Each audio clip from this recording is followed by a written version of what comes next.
اعوذ باللہ من الشیطان اللعین الرجیم بسم اللہ الرحمن الرحیم الحمد للہ رب العالمین والعاقبۃ للمتقین والجنۃ للمؤمنین والنار للملحدین والصلاة والسلام علی سید الانبیاء والمرسلین سیدنا و نبینا و شفیعنا ابی القاسم محمد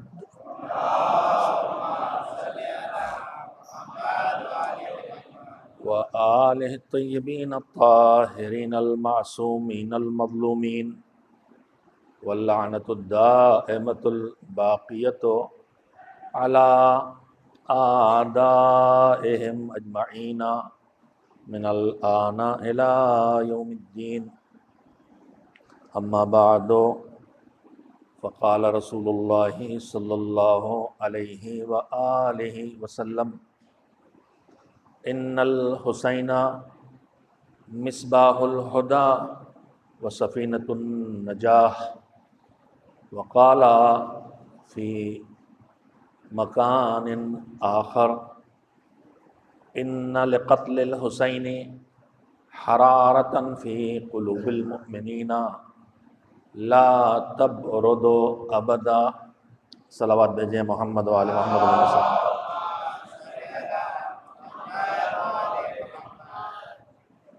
میں نے محرم کی دوسری شب کی تیسری مجلس میں آپ حضرات کے سامنے گزشتہ دو شبوں کی طرح سرور کائنات حضرت محمد مصطفیٰ صلی اللہ علیہ وآلہ وسلم کے دو ارشادات کو آپ کی خدمت میں پیش کرنے کا اور ان کلمات کو زبان پر جاری کرنے کا شرف حاصل کیا ہے۔ پہلا جملہ ان الحسین مصباح الہدی و سفینۃ النجاح، حسین ہدایت کا چراغ ہیں اور نجات کی کشتی ہیں۔ دوسرا جملہ ان لقتل الحسین حرارۃ فی قلوب المؤمنین لا تبرد ابدا، حسین کی شہادت سے مومنین کے دلوں میں وہ گرمی پیدا ہوگی، وہ تپش پیدا ہوگی، وہ جذبہ پیدا ہوگا، وہ آگ لگے گی جو کبھی ٹھنڈی نہیں ہوگی، جو گرمی کبھی کم نہیں ہوگی۔ موضوع گفتگو عزاداری ذکر حسین، اس کے آداب، اس کا اہتمام، اس کی اہمیت، اس کی ضرورت، اس کے نتائج، اس کے ثمرات، اس کے فوائد، ان ساری چیزوں کو پہلے عشرے میں پیش کرنا ہے تاکہ 2 مہینے 8 دن جب ہم اس عظیم عبادت کو اپنی زندگی کے دوسرے کاموں کو چھوڑ کے انجام دیں تو پھر اس عبادت کو بہتر سے بہتر طور پر انجام دے سکیں اور اعلیٰ سے اعلیٰ نتیجہ حاصل کر سکیں۔ یہی کوشش رہے گی انشاءاللہ کہ جو کچھ علماء نے، ہمارے باشعور علماء اور فقہاء نے، اہل علم نے، اہل فضل نے سید الشہداء کے بارے میں، عزاداری کے بارے میں، قرآن و اہل بیت کے دروازے سے حاصل کر کے ہم جیسوں کے لیے آسان بنا کے لکھ دیا ہے، ان چیزوں کو ڈھونڈ ڈھونڈ کے آج کے حالات کے تناظر میں اور آج کے حالات کے ضروریات کو پیش نظر رکھتے ہوئے ان چیزوں کو پیش کیا جائے کہ جو ہمیں اس عبادت کو بہتر سے بہتر طور پر انجام دینے میں مددگار بنے۔ میں نے آپ حضرات کی خدمت میں گزشتہ 2 شبوں میں ان روایات، سیرت کے نمونوں، ارشادات معصومین کے ذریعے یہ بات کہنے کی کوشش کی ہے کہ شہید صرف سید الشہداء نہیں ہیں، اور مصیبتیں صرف ان پر نہیں پڑی ہیں، ان جیسی مصیبتیں تاریخ میں کسی پہ نہیں پڑی ہیں، لیکن مصیبتیں دوسروں پہ بھی پڑی ہیں، مگر ہماری طینت معصومین کی بچی ہوئی طینت سے ہے، ہماری خلقت معصومین کی بچی ہوئی طینت سے ہے۔ اس کا فطری نتیجہ یہ ہے کہ ان کی رنجیدگی میں ہم رنجیدہ ہوتے ہیں اور ان کی خوشی میں ہم خوش و مسرور ہوتے ہیں، اور اس بچی ہوئی طینت سے بننے کا نتیجہ ہے، ائمہ نے یہ نہیں کہا ہے کہ تم کسی خاص معصوم کا نام رسول اکرم حضرت محمد مصطفیٰ صلی اللہ علیہ وآلہ وسلم یا مولا کائنات امیر المومنین حضرت علی بن ابی طالب علیہ الصلوۃ والسلام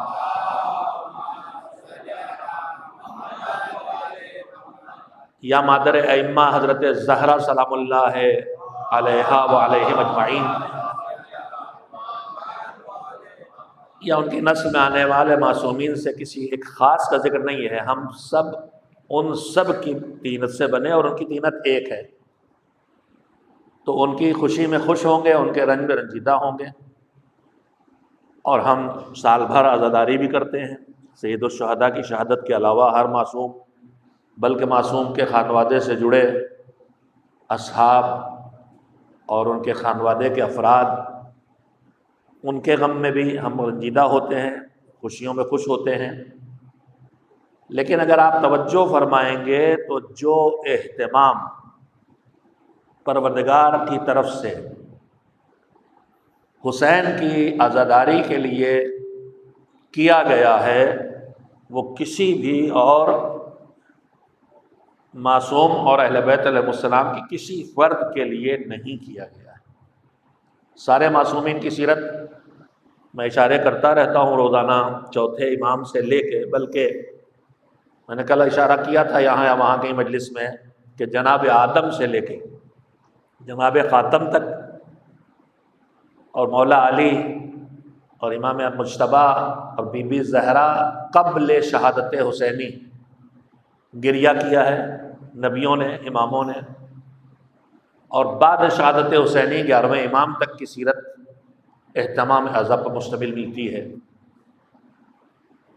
تو میں بار بار یہ دہراتا اس لیے ہوں کہ جب اللہ نے اس عزاداری کا اتنا اہتمام کیا ہے تو ہم آپ سب جانتے ہیں کہ اہتمام کا مطلب ہی ہوتا ہے کہ دوسری چیزوں کے بیچ میں اس کی کچھ خصوصیت ہے۔ اہتمام کا مطلب ہی یہ ہے کہ اللہ نے اس عزاداری سے اللہ کو اس عزاداری سے کوئی بڑا کام لینا ہے۔ ہر عبادت کا کام اللہ سے قربت پیدا کرنا ہے۔ اکثر عبادتیں توفیق نیکی کا راستہ دکھاتی ہیں، برائی سے بچنے کی طاقتیں عطا کرتی ہیں، خاص کر کے مسئلہ نماز کی خصوصیات میں ہے، برائی سے رکنے کی طاقت دیتی ہے۔ روزے کی خصوصیات میں ہے کہ روزہ انسان کے اندر تقویٰ پیدا کرتا ہے، یعنی اس کے اندر وہ مضبوط ارادہ دیتا ہے جس سے وہ اپنے کو گناہوں سے بچا سکے، گناہ چاہے واجب چھوڑنے کی شکل میں ہو چاہے حرام کی شکل میں ہو۔ زکوٰۃ میں اللہ نے صلاحیت دی ہے کہ جتنا تم نکالو گے گھٹنے کے بجائے بڑھائے گی۔ صدقے میں اللہ نے طاقت، آخرت کی بات نہیں دنیا کی بات کر رہا ہوں، اثرات رکھے ہیں جن سے وہ کام لیا جاتا ہے، صدقے کا نتیجہ یہ ہے کہ تمہیں تندرستی اور صحت مندی ملے گی، بلاؤں سے محفوظ رہو گے۔ تو پروردگار عالم نے ہمیں جو کچھ بھی عطا کیا ہے، کرنے کو یا نہ کرنے کو منع کیا ہے، ان دونوں میں دنیا سے آخرت تک کے بے حساب فائدے ہیں جو ہمیں اس نیکی کو کر کے پانا ہے، اور ان کے برائیوں میں وہ بے حساب نقصانات ہیں دنیا اور آخرت کہیں نہ کہیں یا دونوں جگہ، جن سے ہمیں ان برائیوں سے بچ کے اپنے کو بچانا ہے۔ جتنی تاکید ان اعمال خیر میں اور سیرت میں عزاداری کو دیکھنے کو ملتی ہے، اور اس میں بالخصوص عزاداری سید الشہداء، میں ایک دو نمونے اور آپ کی خدمت میں عرض کروں۔ یہ بتائیے، ہم آپ جب عبادت کرتے ہیں تو عبادت کرنے کا مطلب یہ ہوتا ہے کہ ہمیں کچھ نہ کچھ کرنا ہے۔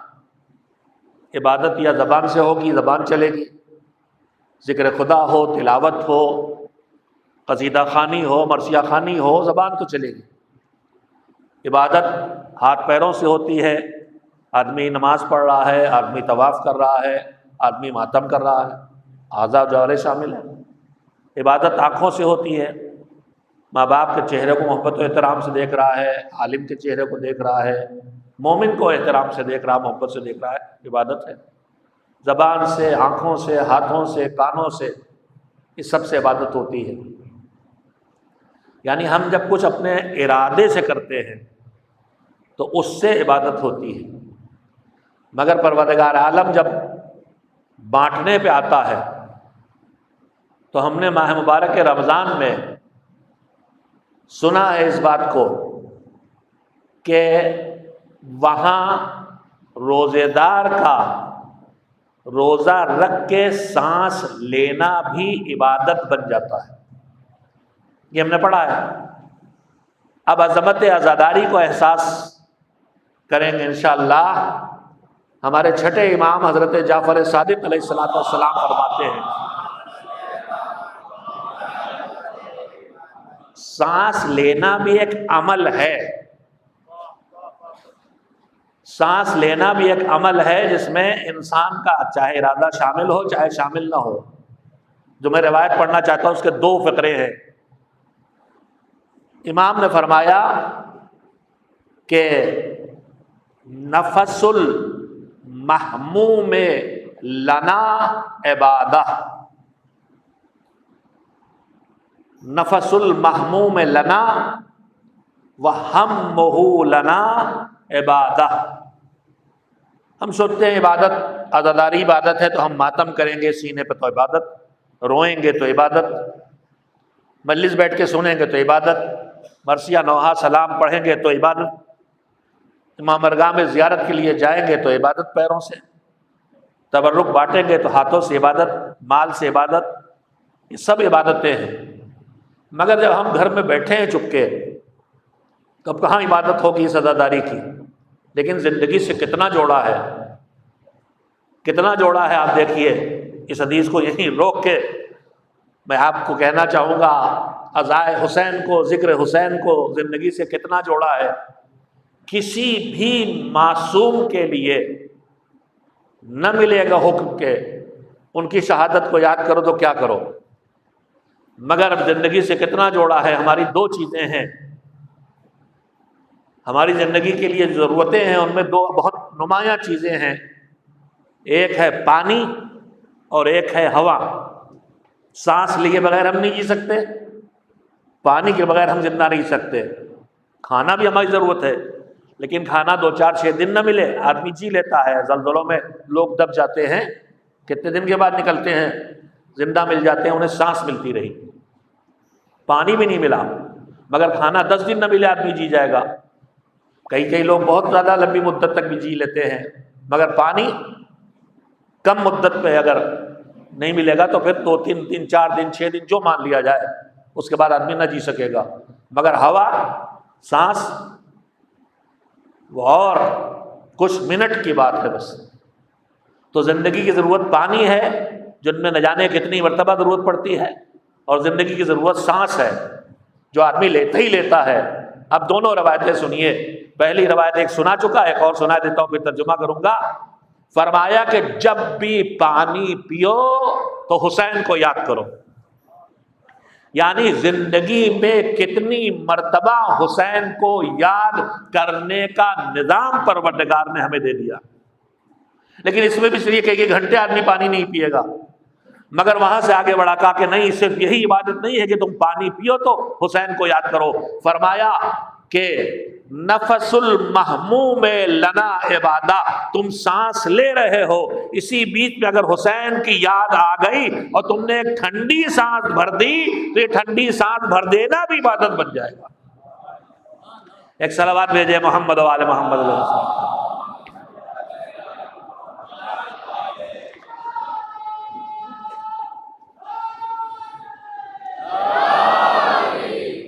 اور سانس بھی ٹھنڈی نہیں بھری، ہم موہو لے ظلمنا، ہمارے اوپر جو ظلم ہوا ہے اس ظلم کا کہیں خیال آ گیا، گزر رہے ہیں، بعض چیزیں ہوتی ہیں جو اتنی مؤثر ہوتی ہیں کہ گھنٹوں کی تقریر اس پر میں نے اکثر کہتا ہوں کہ ایک شعر ایسا اثر ڈالتا ہے جو گھنٹوں کی گفتگو اثر نہیں ڈال سکتی، اسی طرح کبھی کبھی کوئی عکس، کوئی کتبہ ہم نے دیکھا ہوگا، امام باڑوں میں کسی آرٹسٹ نے بنایا ہے، کربلا میں وہ منظر پیش کیا ہے کہ شہادت حسینی کے بعد ذوالجناح خیمے پہ پہنچا ہے اور بیویاں نکلی ہیں تو بے چین ہو کے اپنے آقا کو ڈھونڈ رہی ہیں، ایک صرف خاکہ بنایا ہے کہ بیویاں زمین پہ گھوڑوں کے قدموں سے لپٹی ہوئی، کوئی گھوڑے کے قدموں سے لپٹی ہے، کوئی چھو رہی ہے، اور میرا بھیا کہاں، میرا بابا کہاں کی کیفیت پیدا ہو رہی ہے۔ ہم آپ گزرے ادھر سے، ہم نے کہیں یہ لگا دیکھ لیا، ہم کھڑے ہو کر روئے نہیں، لیکن بس دل میں ایک بے چینی پیدا ہوئی اس کو دیکھ کے، اگر اتنا بھی ہو گئے تو تم نے عزاداری کی عبادت کر ڈالی، اتنی وسعت اللہ نے دے دی۔ تو اب اس سے ہم اندازہ لگائیں، زندگی سے جوڑ دیا، زندگی کے کاموں سے جوڑ دیا تاکہ زندگی عزاداری سے خالی نہ ہونے پائے۔ اتنی اہمیت کیوں دی گئی؟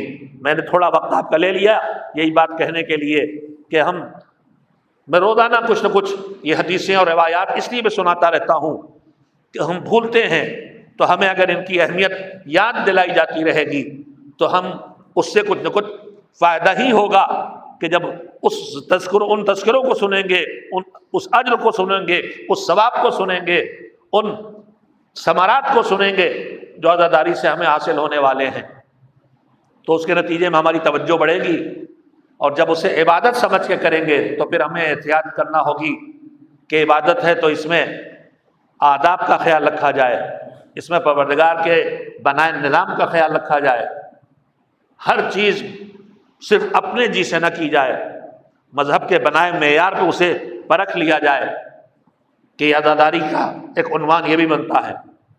اب میں یہاں اتنا وقت لے کے آپ سے کہنا چاہتا ہوں کہ اللہ نے اتنا اہتمام کیا ہے، تو بڑا اہتمام ہے تو کوئی بڑا کام لینا ہے۔ اب میں اپنی طرف سے طے کرنے کے بجائے کہ عزاداری کے فوائد کیا ہیں، یا مقصد حسینی کیا تھا، یا مشیت الہی اس میں کیا تھی، روایات کے سہارے، سیرت کے سہارے آپ کی خدمت میں کچھ تجزیے رکھنا چاہتا ہوں۔ ان میں سے ایک چیز یہ ہے، جو روایات بلکہ قرآن کریم کی آیات کو شامل کر کے انسان اس نتیجے تک پہنچتا ہے۔ دیکھیے پر توجہ دے، ایک صلوات بھیجیں محمد والے محمد علیہ وسلم۔ نہیں، صلوات تو آپ اس سے بہتر بھی بھیج سکتے ہیں۔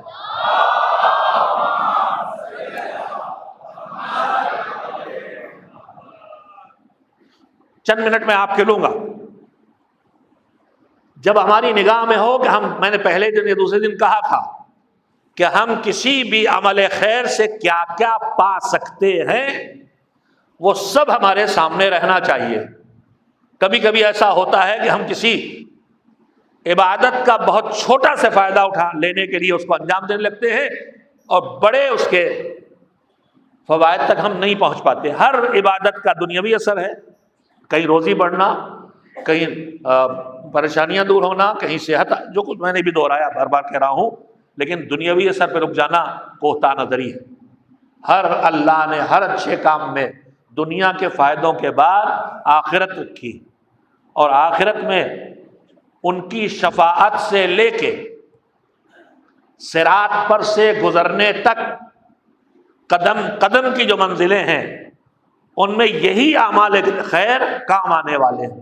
منکر نکیر کا سوال کی منزل کو کون آسان بنائے گا؟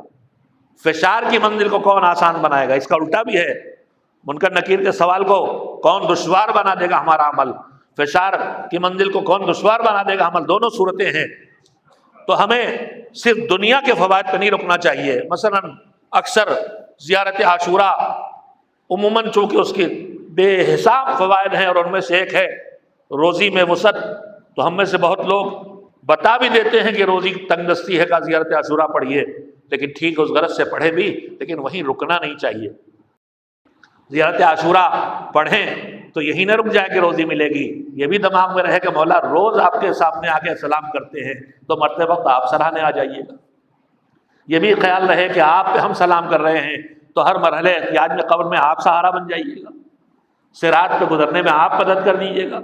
تو دنیا کے فوائد سے لے کے آخرت تک، منزل قبر سے لے کے منزل صراط تک اچھے کاموں کے بے شمار اثرات ہیں، جو خود ایک موضوع گفتگو ہے، مگر یہی منبر ہے، اسی سے سب کچھ کہا جانا ہے، لہذا ہر چیز ہمیشہ نہیں کی جا سکتی، لیکن ہے ایک ضرورت کہ ہم دیکھیں کہ ہمارا کون سا عمل ہماری موت سے لے کے صراط تک کے مرحلوں میں کام آنے والا ہے، اور کون سا عمل ہمیں ان مرحلوں میں پریشان کرنے والا ہے۔ ان میں سے ایک چیز جو ہر قدم پہ کام آنے والی ہے، قبر کی تاریکی سے لے کے جنت کے دروازے میں داخلے تک، اس چیز کا نام ہے ولایت محمد و آل محمد علیہ السلام۔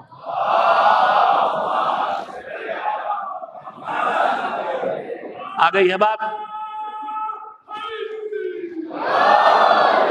آ گئی ہے بات؟ تو ایک ذہن میں روایت آ گئی ہے، دسیوں بار آپ نے بھی سنی ہے، مگر یاد دلانا کام آتا ہے۔ میں بار بار آیت دہراتا ہوں، قرآن مجید وذکر فإن الذکریٰ تنفع المؤمنین، یاد دلاؤ، اچھی بات بتاؤ، نصیحت کرو، اس لیے کسی کو کوئی فائدہ ہو نہ ہو، مومن کو ضرور اس کا اچھا فائدہ، اچھی بات کا اچھا اثر مومن ضرور لیتا ہے۔ روایت میں ہے کہ جب انسان قبر میں لٹایا جائے گا عالم برزخ، برزخ جنت کے نمونوں میں سے ایک نمونہ ہے، جہنم کے نمونوں میں سے ایک نمونہ ہے۔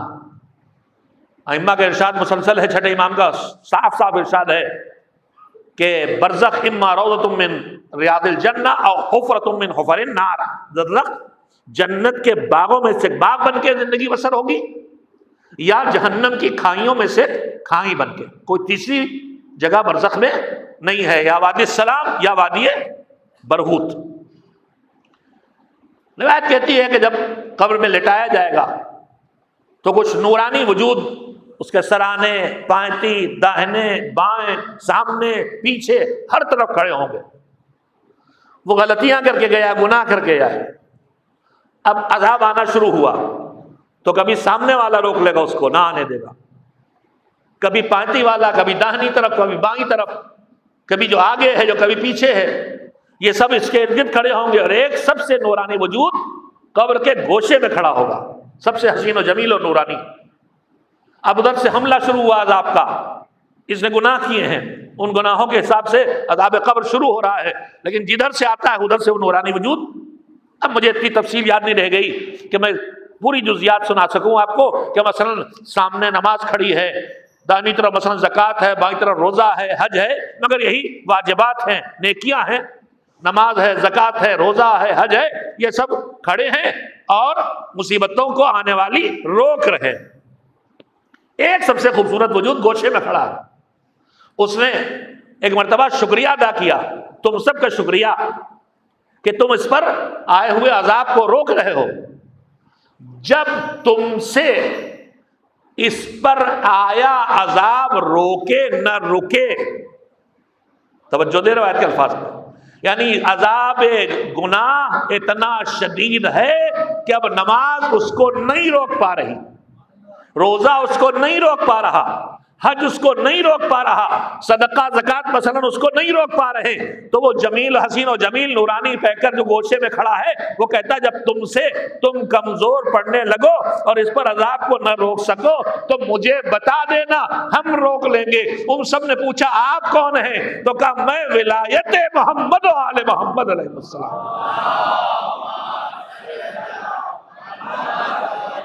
سب سے قیمتی سرمایہ ہمارا ولایت ہے، اور ہر سرمایہ کی حفاظت کرنا پڑتی ہے، لیکن قیمتی چیز ڈھونڈی جاتی ہے۔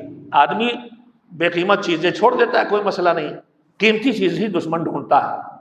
تو اگر ہمارے پیچھے دشمن پڑا ہے، چاہے وہ شیطان ہو، چاہے ہمارا نفس ہو، چاہے وہ ہوں جو مذہب اہل بیت کو قبول بھی نہیں کیا ہے اور اس کے مٹانے پہ بھی لگے ہیں، بنی امیہ اور بنی عباس کے نمائندے موجودہ دور کے، وہ سب ہمارے پیچھے پڑے ہیں، تو وہ حملے کریں گے۔ تو حملے کریں گے تو سب سے قیمتی چیز پہ حملے کریں گے، اور ان قیمتی چیزوں میں قیمتی ترین نعمتوں میں اللہ کی ولایت محمد علیہ محمد علیہ السلام۔ ایک صلوات بھیجے محمد علیہ۔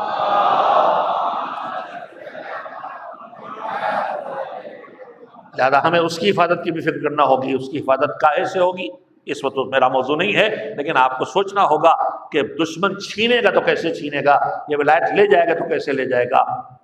لہذا ہم کو فکر مند ہونا چاہیے کہ اپنی ولایت کو بچا کے رکھیں اور ایمان پہ دنیا سے اٹھیں۔ اسی لیے مسلسل دعائیں بتائی گئی ہیں۔ ابھی آپ نے قنوت میں سنا ہوگا، چھٹے امام حضرت جعفر صادق علیہ السلام کی بتائی ہوئی دعا ہے کہ جب ہم سے دوری بڑھے گی، آخر زمان آئے گا، غیبت کا دور خاص کر کے بتایا انہوں نے ہوگا، اس وقت ایمان بہت جلدی بکے گا، بڑے خطرے ایمان کو پیدا ہوں گے۔ ہیں اس وقت ہم جس ماحول میں ہیں، کہیں پیسے قیمتیں لگا کے خریدا جاتا ہے ایمان، لاکھوں میں نہیں بک رہے، کروڑوں میں بیچ دو گے، پیسے سے نہیں بک رہے، اقتدار دے کے خرید لے، خریداری ہوتی ہے۔ پھر چاروں طرف شکوک و شبہات کا ماحول، اتنا کنفیوژن سوشل میڈیا پر، ادھر یہ پڑھ رہا ادھر وہ سن رہا، یہ والی تقریر میں یہ کہی گئی بات، اس والی تقریر میں وہ کہی گئی، یہ والی پوسٹ یہ کہہ رہی، وہ پوسٹ یہ کہہ رہی، اس شعر میں یہ پیغام، اس شعر، ایک کنفیوژن کا خطرناک ترین ماحول پھر کریٹ ہو گیا ہے۔ آدمی کنفیوز ہو کے کب کدھر بہک جائے، تو کیسے بچائے اپنے ایمان کو، کیسے بچائے اپنے ولایت کو، کیسے بچائے دین کو، اپنے مذہب کو، اس سب کو کیسے بچائے؟ تو چھٹے امام نے فرمایا کہ سنو دعا کرو۔ اس دعا کا نام رکھا ہے جو ڈوبنے لگے سمندر میں، دریا میں، اسے غریق کہتے ہیں، یعنی گمراہی کے سمندر میں ڈوبنے کا خطرہ ہمارے لیے امام نے بتایا، اس کا نام رکھا دعائے غریق پڑھا کرو۔ ڈوبنے والی دعا، ہم کہاں ڈوب رہے مولا؟ نہ سمندر میں ہے، نہ دریا میں ہے، نہ ندی میں ہے، تھوڑی بارش ہو رہی ہے چپلوں کو بھگو رہی ہے۔ کہا یہ نہیں، گمراہی کا سمندر، شکوک و شبہات کا سمندر، نظریات کا سمندر، بکھری باتوں کا سمندر، گمراہ کن کوششوں کا سمندر، چاروں طرف ماحول گمراہی کا پھیلایا جا رہا ہے، جس کے اندر جس چیز کی للک دیکھو اسے اسی کے راستے پہ ڈال دو، ایکسٹریم پہ پہنچا دو۔ کسی کو سوشل پہ لگا دو، سوشل ورک پہ لگا دو، مصلے سے ہٹا دو، کسی کو مصلے پہ بٹھا دو، فرش ادا سے کھینچ لے جاؤ، کسی کو فرش ادا پہ کھڑا کر دو، مصلے سے غائب ہو جائے۔ چاروں طرف دین مبین اسلام سے جو غدیر میں ملا، کربلا میں بچا، اس سے ہٹانے کی بھرپور کوشش ہو رہی ہے۔ ایسے میں ہوش مندی کی ضرورت ہے، شعور کی ضرورت ہے، بصیرت کی ضرورت ہے۔ اپنی کوششوں کے ساتھ اکیلی کوششیں نہیں آئیں گی، دعا بھی کرنا پڑے گی۔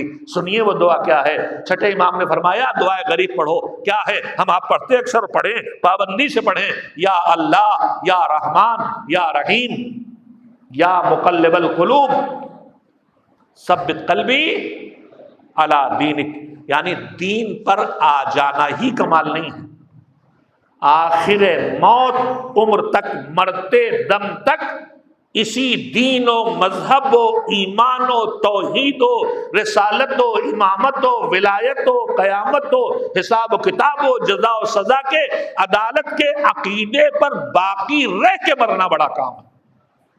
اور یہ خطرے کہاں سے پیدا ہوتے ہیں؟ ان کے چھننے کے، ان کے چھننے خطرے گناہوں سے پیدا ہوتے ہیں، اللہ کی نافرمانی سے پیدا ہوتے ہیں، منمانی سے پیدا ہوتے ہیں، نجس کھانے سے پیدا ہوتے ہیں، حرام کے استعمال سے پیدا ہوتے ہیں۔ مضمون آج کا پورا موضوع ہے، اس پہ بات ہوتی رہتی، ہونا چاہیے۔ خیر، تو میں عرض کر رہا تھا کہ کام کہاں کا آئے گا؟ ولائے محمد و آل محمد علیہ السلام۔ کہیں نماز کام آئے گی، کہیں روزہ کام آئے گا، کہیں حج کام آئے گا، کہیں صلہ رحم کام آئے گا، کہیں ماں باپ کی خدمت کام آئے گی، کہیں صدقہ کام آئے گا، کہیں غریب کی مدد کام آئے گی، سب کام آئیں گی نیکیاں، مگر وہ نیکی جو ہر قدم پہ کام آئے گی۔ مجھے تو ڈھونڈے نہیں ملی کہ جو وہ نیکی جو ہر قدم پہ کام آئے سوائے ولایت محمد و آل محمد علیہ السلام کے۔ میں نے پیغمبر کا نام بھی لیا ہے، پھر بھی آپ نے صلوات دی۔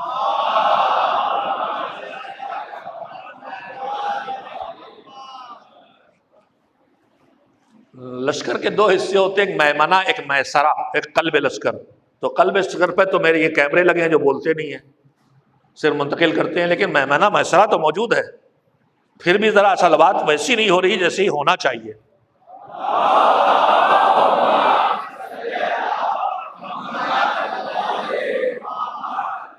ایک اور صلوات مل جل کے بھیج دیں، باہر تک کے مومنین سے گزارش ہے۔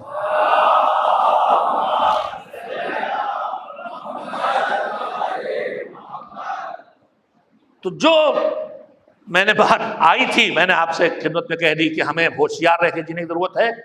اس عزاداری سے اب کل کہوں گا اس کو کیا کام اللہ کو لینا ہے، اب اتنا وقت نہیں ہے کہ میں اس بات کو چھیڑوں اور ختم کر سکوں۔ دوسری مجالس سے مسلسل ہم تھوڑا تھوڑا اپنے وقت سے کم کرتے رہیں تاکہ دوسری مجالس بھی ہوتی رہیں، اور جب میں خود پہل کروں گا اس سے تو دوسروں سے بھی امید لگاؤں گا۔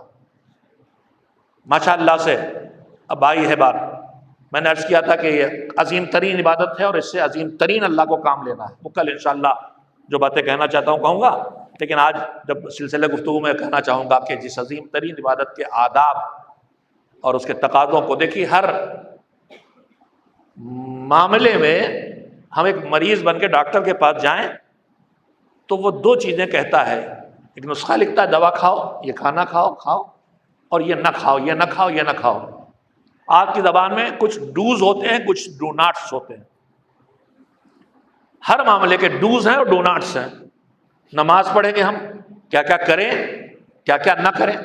روزہ رکھیں گے، البتہ وہاں واجب میں کریں کچھ نہیں، سب نہ کریں ہی ہے، لیکن پھر مستحبات میں روزے میں بھی یہ کرو، تلاوت کرو، صدقہ دو، افطار کراؤ، ہے نا، ڈوز اینڈ ڈو ناٹس۔ تو عزاداری بھی عبادت ہے۔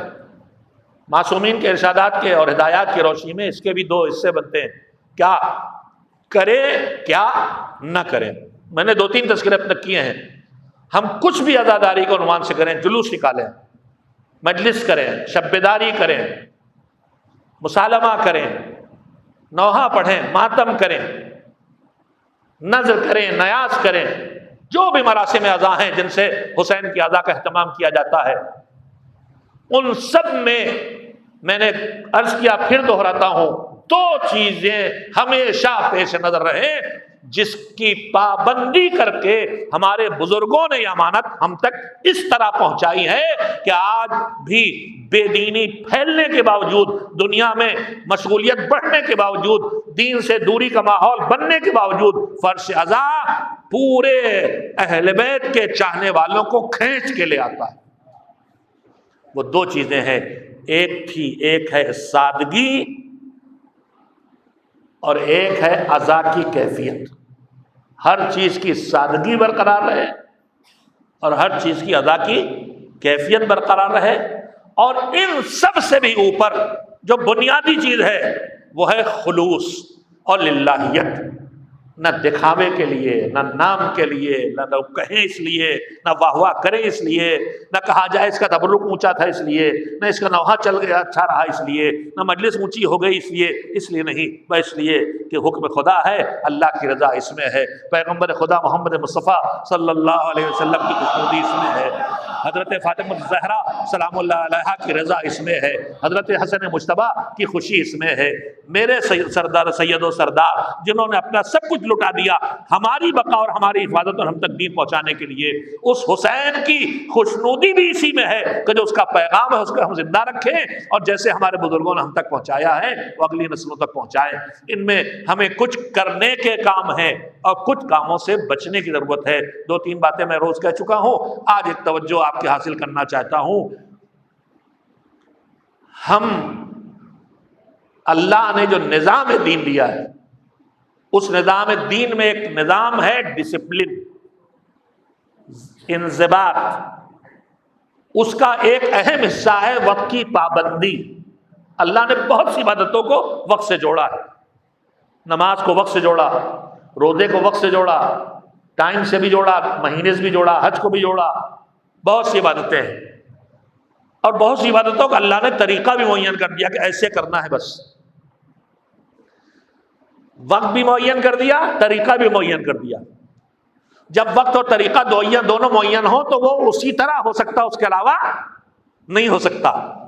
مگر پروردگار عالم نے عزاداری کی عبادت کو اور بہت سی عبادتوں کی طرح نہ اس کا کوئی خاص طریقہ معین کیا ہے، نہ اس کا کوئی خاص وقت معین کیا ہے، لہذا ہمیں اس بات کا خیال رکھنا ہوگا کہ عزاداری کے طریقوں میں الہی ہدایات کے پیش نظر طریقے ہی وجود میں آئے۔ میں شاید کہہ دوں، اللہ کرے کہ بات کو الٹ کے نہ بتایا جائے، ہمارے یہاں مذہب میں جاندار کا مجسمہ بنانا حرام ہے۔ اب اگر ہم جذبات میں لکڑی کا، چاندی کا، آج ہی میں نے یوٹیوب پہ دیکھا ہے، ہندوستانی میں ایک جگہ ایک دلدل بنانے کے لیے ایک ڈھانچہ گھوڑے کا بنایا گیا ہے، پورا جسم، اسے شاید سجا دیں گے، پھر رکھ دیں گے کہیں۔ ہمیں جذبات میں ان چیزوں خیال رکھنا چاہیے کہ وہیں تک ہمیں اختیار ہے۔ ہر وہ کام جس سے عزا کا احساس ہو، جو کربلا کو یاد دلائے، وہ عزاداری ہے۔ معصومین نے نہیں بتایا خاص کر کہ یہ کرو یہ کرو یہ کرو، ان کے دور میں جو ممکن تھا انہوں نے کر دیا، مجلس تھی کر دی، مرثیہ خوانی تھی کروا دی، وقت کرنا تھا کروا دیا، مردوں عورتوں کو پردے ڈال کے بٹھا کے ذکر حسین سنوانا تھا سنوا دیا۔ ان کے دور میں جلوس ممکن نہیں تھا، ان کے دور میں علم اٹھانا ممکن نہیں تھا، ان کے دور میں کسی چیز کا شبیہ بنانا، تقیے کا دور تھا، سارے معصومین کا دور تقیے کا دور رہا ہے، ممکن نہیں تھا ان کے لیے۔ جب ہمارے ہاتھ کھلے، جب ہمارے وجود کو ہمیں وجود کو وسعت ملی، زمین کسی خطے پہ تھوڑا سے ہمیں ظاہر ہونے کا موقع ملا، تو فوراً معصومین کے ارشادات کی روشنی میں اس وقت عزاداری، جس کے لیے رسوم اعضاء کا لفظ ہم بولتے ہیں، مجبوری ہے لفظ ہمارا، ورنہ وہ اعمال اعضاء ہے۔ رسم وہ چیز ہوتی ہے کہ جو بلا وجہ وجود میں آ جائے، اصلی سب اعمال اعضاء ہیں، اعمال اعضاء ہے مجلس، عمل اعضاء ہے ماتم، عمل اعضاء ہے نوحہ، عمل اعضاء ہے جلوس نکالنا، عمل اعضاء ہے سینے پہ یا حسین ماتم، سینہ ماتم کر کے یا حسین حسین، یہ سب تبرک بانٹنا، ہر وہ چیز ہمارا، ہر وہ کام جو حسین کو یاد دلائے، کربلا کو یاد دلائے، ان کی مظلومیت کو یاد دلائے، وہ کام عزاداری بن جائے گا، چاہے معصومین کے دور میں وہ کام نہ کیا گیا ہو۔ کہیں کہیں بے ناسمجھی کی بات سننے میں آتی ہے کہ دور معصومین میں جو ہوتا وہی کیا جائے، نہیں، اگر اللہ نے معین کر دیا ہوتا، جیسے نماز معین کر دی، ایسے پڑھو گے، اب اس میں ہم نہیں چھو سکتے، اب ہمارے لیے گنجائش نہیں رہے گی کہ اس کے تشہد میں کچھ بڑھائیں، وہاں ہم ہاتھ نہیں لگا سکتے، وہ توقیفی۔ لیکن عزاداری میں اللہ نے خاص طریقہ معین ہی نہیں کیا، نہ معصومین نے معین کیا۔ ہماری ایمانی بصیرت اور شعور پہ چھوڑا، لہذا دو چیزوں کا خیال رکھنا ہوگا، وہ کرے جس سے کربلا یاد آئے، کوئی پوچھے نہ کہ کیا ہے، سمجھ جائے وہ مصیبت، اور وہ کرے کہ جو کہیں سے شریعت کے کسی حکم سے ٹکرائے نہیں۔ میں نے ابھی کیا، مجسمہ سازی ہمارے ہاں حرام ہے، بحث شروع ہو جائے گی، مجھے پتا ہے، بڑے افسوس کی بات ہے کہ سیدھے سیدھے احکام مذہب کو بھی مشکوک بنایا جاتا ہے۔ مجسمہ بنانا حرام ہے تو حرام ہے، میوزک سننا حرام ہے تو حرام ہے، غنا حرام ہے تو حرام ہے۔ اب غنا یعنی وہ لے، وہ دھن، وہ پڑھنے کی آوازیں، وہ اتار چڑھاؤ جن کا ڈیزائن ہی گانے باجے کے لیے کیا گیا، ہر اچھی آواز نہیں، ہر میوزک کی آواز، انسٹرومنٹ کی آواز نہیں۔ موسیقی اور غنا گلے سے نکلنے والی آواز، غنا اور انسٹرومنٹ سے نکلنے والی میوزک، دونوں میں حلال حرام دونوں ہے۔ غنا حرام ہے تو حرام ہے، چاہے غنا کے لہجے میں قرآن ہی پڑھو۔ تو جب قرآن بھی پڑھنا حرام ہے غنا میں، تو ذکر خدا جس لہجے میں حرام ہے اس میں ذکر نور خدا کیسے جائز ہو جائے گا؟ لہذا گانے کے لہجے نہ ہونا چاہیے ہمارے نوحوں میں، دھنے گانوں کی نہ ہونا چاہیے۔ مجسمہ حرام ہے تو حرام ہے۔ اب اس نام پہ حلال نہ ہو جائے گا کہ امام حسین علیہ السلام کے ذوالجناح دلدل گھوڑے کی شبیہ بنا رہے ہیں، وہ مجسمہ نہیں بنا سکتے، ہم اپنے ہاتھوں سے نہیں بنا سکتے۔ تمام فقہا کی تقریباً یقیناً متفق علیہ فیصلہ ہے کہ جاندار کا مجسمہ بنانا جائز نہیں۔ تصویر بنانا ہاتھ سے، اس میں تھوڑا سا فرق ہے، زیادہ تر یہ کہتے ہیں وہ بھی جائز نہیں ہے۔ فوٹو کھینچ سکتے آپ یا خاکہ بنا سکتے ہیں۔ خیر میں بات سے بات نکل گئی اور پیغامات پہنچانا ہدف ہے، بہرحال اللہ کرے کہ دل سے نکلے تو دلوں تک پہنچے۔ آئیے مل جل کے ایک صلوات پڑھ دیجیے محمد والے محمد۔ آداب اذا کا خیال رکھیں، وقت ختم ہو گیا۔ میں عرض کر رہا تھا کہ جن باتوں کا ہمیں خیال رکھنا چاہیے ان میں سے ایک ہمارا مذہب ہمیں وقت کی پابندی سکھاتا ہے۔ ٹھیک ہے کہ مجلس کے لیے اللہ نے کوئی وقت معین کیا ہے، اور نہیں معین کیا، معین کر دیتا ہے تو اسی میں رہ جاتے ہیں۔ اب ظہر کی نماز ظہر ہی کے وقت پڑھ سکتے ہیں، صبح نہیں پڑھ سکتے۔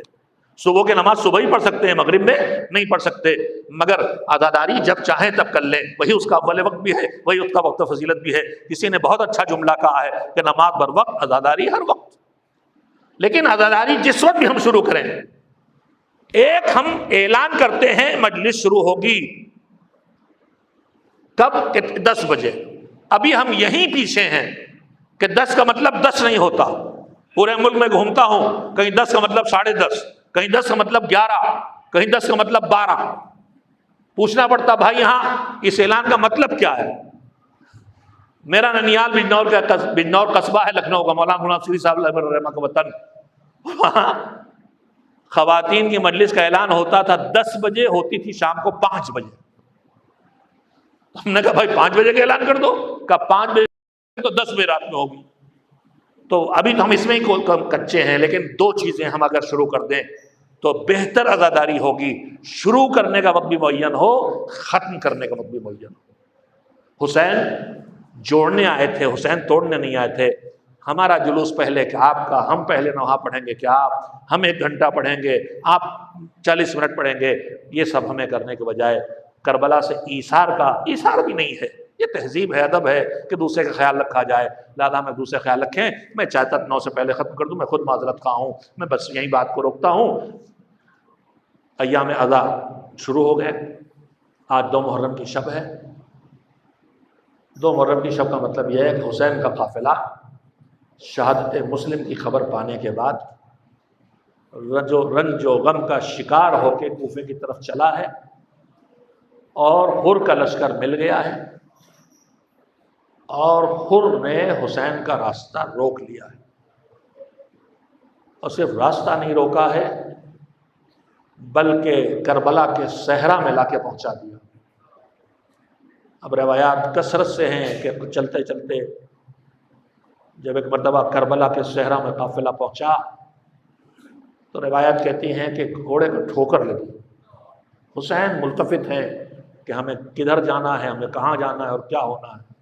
ایک مرتبہ گھوڑے سے اترے، کوشش کی نہیں بڑھا آگے گھوڑا، تو زمین پہ اترے، مٹھی میں خاک اٹھائی، اسے سونگھا، پھر پھینکا، اور پھر کہا بلاؤ علاقے والوں کو، پاس میں غزریہ ہے، کہا پوچھو نام کیا ہے۔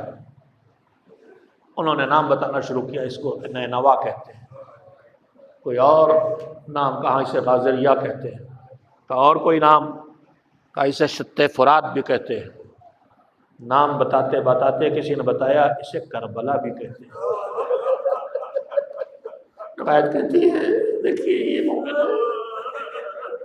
امام نے فرمایا ہاں یہ مقام کرب و بلا، یہاں پیاس سے گزرنا ہوگا، یہاں تیر کھانے ہوں گے، یہاں کلیجے سے برچھی حسین کو نکالنا پڑے گی۔ حسین کی گود میں 6 مہینہ کے ننھے سے بچہ پیاسا ذبح کر دیا جائے گا۔ یہ مقام کرب و بلا، تپتی ہوئی ریت ہے، دریا ہے، فرات کے کنارے خیمے لگانا چاہے لشکر یزید، اوپر سے دعا ہے پانی سے دور رکھنا، پانی بند کر دینا۔ رکاوٹ کھڑی ہوئی، عباس کے ہوتے کس کی مجال ہے کہ حسین کے خیموں کو دریا کے کنارے نہ لگانے دے، مگر وقت کے امام کی منشا یہی ہے، ہمیں پہل نہیں کرنا ہے، ہمیں پہل نہیں کرنا ہے۔ عباس نے سر جھکا لیا، خیمے تپتی ہوئی ریت میں، ریگستان میں، نخلستان سے باہر دریا کے کنارے لگ گئے۔ حسین نے خیمے لگنے سے پہلے بلایا اس علاقے کے لوگوں کو جو غازریہ کے رہنے والے ہیں، اور اس کے بعد ان سے بہت بڑا علاقہ اس وقت، جہاں تک میری یادداشت غلط نہ ہو، 60,000 درہم کا خریدا۔ اس وقت 60,000 درہم مطلب پورا آج کی کربلا خرید لیا۔ انہیں پتا ہے کہ ہماری قبر یہاں بنے گی، انہیں پتا ہے ہمارے زائر آئیں گے، ہم تشنکام شہید ہوں گے بھوکے پیاسے، ہمارا چاہنے والا ہے تو بھوکا پیاسا مرے۔ کتنی فکر تھی آپ کی، اسے آئے تو زحمت نہ اٹھانا پڑے، زمین خرید لی، اپنی بنا لی، اس کے بعد پھر انہی قریہ والوں کو حوالے کر دی کہ تمہاری ملکیت تم اس سے استفادہ کرو، بس ایک وعدہ کرو کہ ہمارا زائر آئے تو 3 دن اسے رہنے دینا اور اس کی خاطرداری کرنا۔ یہ 3 دن کی بات بھی حسین جانتے کیوں کہہ رہے ہیں، حسین کو پتا ہے ہم پیاسے بھوکے مارے جائیں گے 3 دن کی پیاس اور بھوک میں، تو ہمارا زائر آئے تو 3 دن اسے کھانا ملے، پانی ملے، وہ بھوکا نہ رہے۔ آپ کی میزبانی کا اہتمام کر دیا حسین نے بفکرے 2 اور فکرے، خیمے لگ گئے۔ روایات کہتی ہیں، روایات میں کبھی نام حضرت زینب کا آتا ہے، کبھی حضرت ام کلثوم کا آتا ہے، دونوں بہنیں حسین کی چاہنے والی ساتھ ہیں۔ روایات کے مطابق دونوں روایتوں میں دونوں فکرے، دونوں بیویوں کے نام ہیں۔ خیمے لگ گئے، پہرا شروع ہو گیا، طلایہ شروع ہو گیا۔ ایک مرتبہ زینب کبریٰ نے فضہ سے کہا جاؤ میرے بھیا کو بلا کے لے کے آؤ۔ حسین آئے، کہا میرے بھیا اس اجڑے بیابان سے کہیں اور لے چلو خیمے، میرا دل بہت گھبرا رہا ہے، عجب وحشت ہے، بے چینی ہے، عجیب کیفیت ہے بھیا۔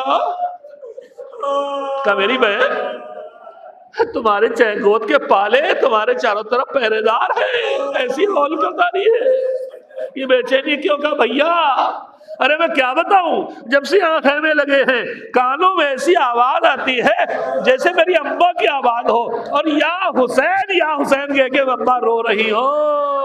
حسین نے کہا میری بہن ارے تم نے سنا وہی صحیح، اماں جب سے ہم مدینے سے چلے ہیں ساتھ ہے۔